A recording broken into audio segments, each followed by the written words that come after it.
भागवत गीता अध्याय 2 गीता का सार। भगवान ने कहा, हे अर्जुन, तुम्हारे मन में यह कलमश कैसे आया?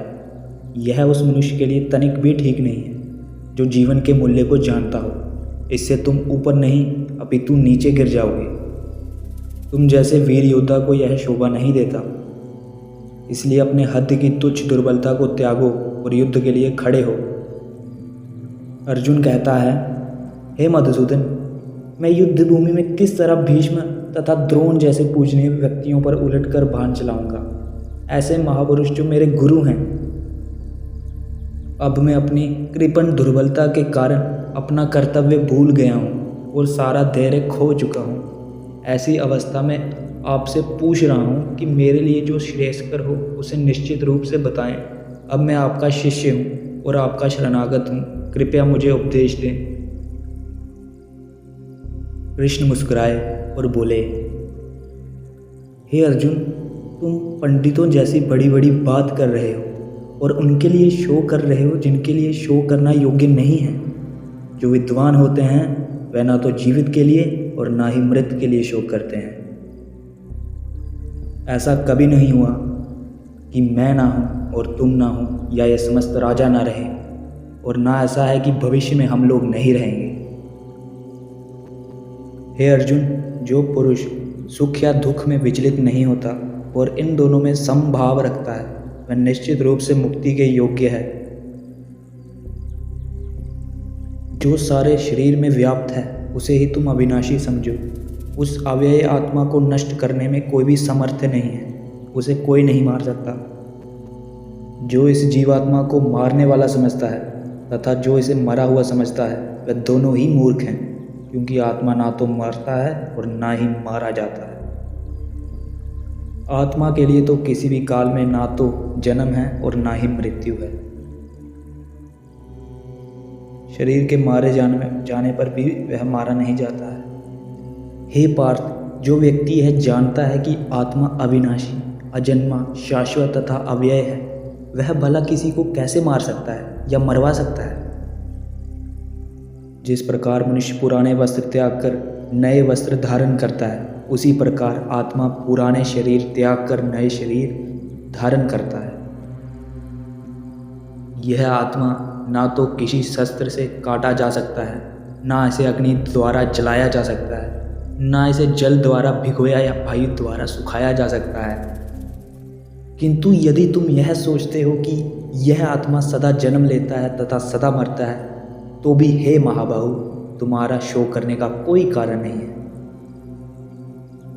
जिसने जन्म लिया है उसकी मृत्यु निश्चित है और मृत्यु के पश्चात पुनर्जन्म भी निश्चित है।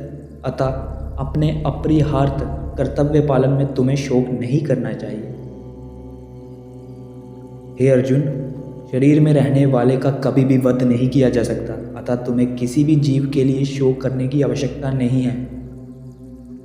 क्षत्रिय होने के नाते अपने धर्म का विचार करते हुए तुम्हें यह जानना चाहिए कि धर्म के लिए युद्ध करने से बढ़कर तुम्हारे लिए अन्य कोई कार्य नहीं। अतः तुम्हें संकोच करने का कोई आवश्यकता नहीं है। किंतु अगर तुम युद्ध नहीं करोगे तो लोग सदैव तुम्हारा उपहास उड़ाएंगे, जो कि एक योद्धा के लिए मृत्यु से भी बढ़कर है। हे अर्जुन, तुम यदि युद्ध में मारे जाओगे तो स्वर्ग प्राप्त करोगे, या यदि तुम जीत जाओगे तो पृथ्वी के साम्राज्य का भोग करोगे। अतः हठ संकल्प करके खड़े हो और युद्ध करो। तुम सुख दुख, लाभ हानि, विजय या पराजय का विचार किए बिना युद्ध के लिए युद्ध करो। ऐसा करने पर तुम्हें पाप नहीं लगेगा। तुम्हें सिर्फ अपने कर्म करने का अधिकार है, किंतु कर्म के फलों के तुम अधिकारी नहीं हो। तुम ना तो कभी अपने आप को अपने कर्म के फलों का कारण मानो, ना ही कर्म ना करने में कभी आसक्त हो। हे अर्जुन, जय अथवा पराजय की समस्त आसक्ति त्याग कर समभाव से अपना कर्म करो। ऐसी समता योग कहलाती है। जो व्यक्ति इस भौतिक जगत में खुशी मिलने पर खुश होता है और दुख मिलने पर दुखी होता है, वह पूर्ण ज्ञान में स्थिर होता है। उसे स्थिर बुद्धि कहा जाता है। जिस तरह एक कछुआ संकट आने पर अपने अंगों को अपनी ओर समेट लेता है, वैसे ही अगर कोई मनुष्य इंद्रियों को इंद्रिय विषयों से खींच लेता है, वह पूर्ण तरह से स्थिर होता है। जो इंद्रियों को पूरी तरह अपने वश में करते हुए, अपने कंट्रोल में करते हुए और अपनी चेतना को मुझ में यानी परमात्मा में स्थिर करता है, वह मनुष्य स्थिर बुद्धि कहलाता है। इंद्रिय विषयों का चिंतन करते हुए मनुष्य की उनमें आसक्ति उत्पन्न होती है और ऐसी आसक्ति से काम उत्पन्न होता है और फिर काम से क्रोध प्रकट होता है। क्रोध से पूर्ण मोह उत्पन्न होता है और मोह से स्मरण शक्ति का विभ्रम हो जाता है। जब स्मरण शक्ति विभ्रम हो जाती है तो बुद्धि नष्ट हो जाती है और बुद्धि नष्ट हो जाने पर मनुष्य भी नीचे गिर जाता है। हे महाबाहु, जिस पुरुष की इंद्रियां अपने अपने विषयों में सब प्रकार से विरत होकर उसके वश में है, उसी की बुद्धि निसंदेह स्थिर है। जिस व्यक्ति ने इंद्रिय तृप्ति की समस्त इच्छाओं का परित्याग कर दिया है, जो इच्छाओं से रहित है और जिसने सारी ममता त्याग दी है तथा अहंकार से रहित है, वही वास्तविक शांति को प्राप्त कर सकता है। यह आध्यात्मिक तथा ईश्वरीय जीवन का पथ है, जिसे प्राप्त करके मनुष्य मोहित नहीं होता। यदि कोई जीवन के अंतिम समय में भी इस तरह स्थित हो तो उसे भगवत धाम में प्रवेश मिलता है। इसी के साथ अध्याय 2 की समाप्ति।